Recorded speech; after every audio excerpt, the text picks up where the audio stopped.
Hi everyone, welcome to the channel. Now, if you don't have patience and you like to read instead of watching long videos, I'll say this upfront.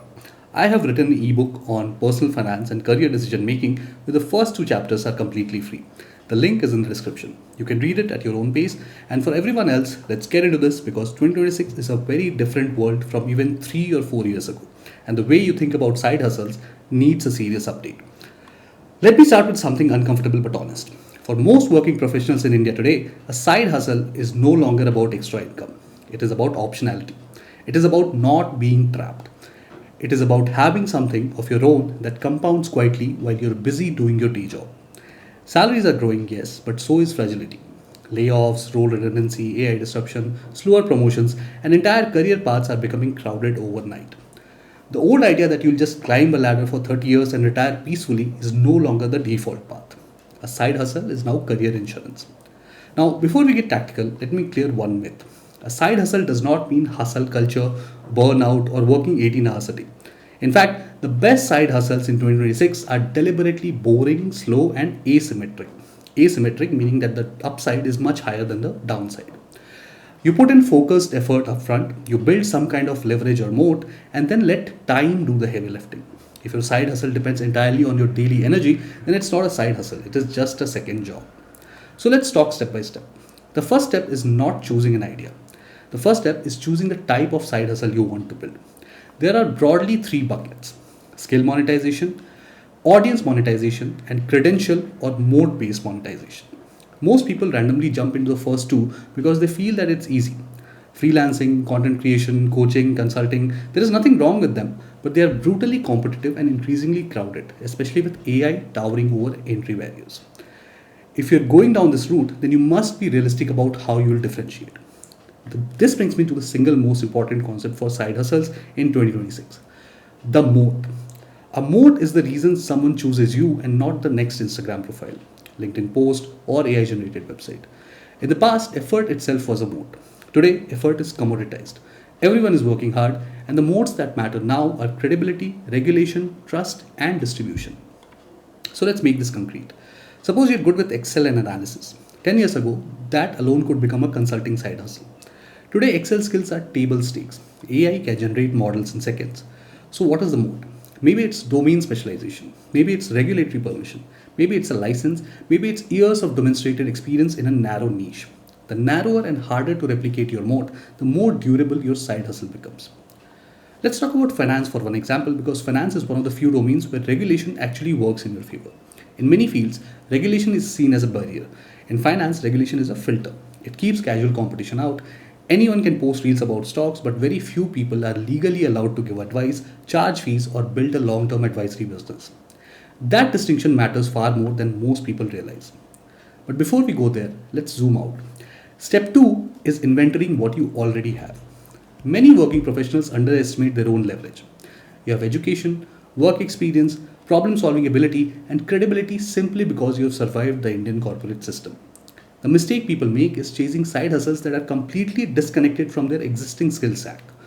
That resets you to zero. So the smarter approach is adjacency. Ask yourself, what do people already come to me for advice on? Is it money, career, tech, operations, hiring, compliance, fitness, or even life decisions? That is your signal. A good side hustle often starts as unpaid advice that you formalize over time. Step 3 is choosing the right market, not the sexiest market. Big mistake number 2 is chasing trends without understanding demand quality. Crypto, dropshipping, influencer marketing, AI tools, etc.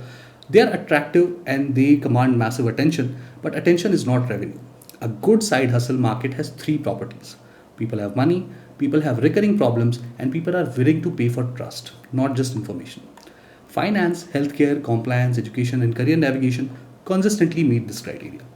Now let's talk about why a moat matters even more in 2026. AI has destroyed the informational advantage. Knowledge is abundant. What is scarce is judgment, responsibility, and accountability. If your side hustle puts you in a position where you're accountable for outcomes, not just content, your value will increase dramatically. Regulation is one way to formalize that accountability. So is certification, so is licensing, and so is a track record. That is why finance careers, despite their flaws, will remain powerful. A regulatory license is not just a piece of paper, it is a signal to the market that you have crossed a threshold. It also changes how you think. Once you're licensed, you stop chasing virality and start building systems. You'll think in years and not months. This mindset shift alone is worth more than the income in early stages. Now, I want to be very clear here. I'm not saying that everyone should become a finance professional. What I'm saying is that if you're already interested in markets, investing, personal finance, or advisory work, then ignoring the regulatory route is a strategic mistake. Unlicensed advice is fragile, and licensed advice compounds over time. Step 4 is building your side hustle in public, but not noisily. There is a lot of advice about building a personal brand. Most of it is shallow. You don't need to dance, shout, or post hot takes every day. You need to demonstrate thinking, case studies, breakdowns, calm explanations. Over time, this will create authority. Authority is the precursor to monetization. This is also where content becomes a tool and not the product. Content attracts trust. The side hustle monetizes that trust. The distinction is critical. If your only product is content, your income will be volatile. But if your content feeds into a regulated or high trust service, your income will stabilize. Step 5 is choosing the right time horizon. Side hustles fail because people expect results in 90 days. That is not how compounding works. The first 6 months usually feel pointless. The next will be slow, and then suddenly things will click. The people who survive this phase are the ones who treat their side hustle like an asset under construction, not as a lottery ticket. Now, let me segue gently into what I do because this is relevant here. Over the years, working across finance and markets, I have seen how badly people underestimate structured career paths in regulated domains. Everyone wants upside, but very few are willing to build the foundations. Finance is one of those rare fields where a side hustle can become a full fledged profession without requiring venture capital, fancy offices, or massive risk taking. But only if you approach it correctly. If you're someone who's already curious about finance as a career work, not speculation but advisory, analysis, and long term value creation, then I've built the resources for exactly that. Not because it's trendy, but because I saw a gap. People want independence, but they don't want chaos. They want legitimacy without corporate politics. That is why I also wrote the ebook I mentioned earlier. It is not motivational fluff, it is grounded, practical, and written for people who might already have responsibilities. If reading is your thing, then start there. The first 2 chapters are free, no commitment.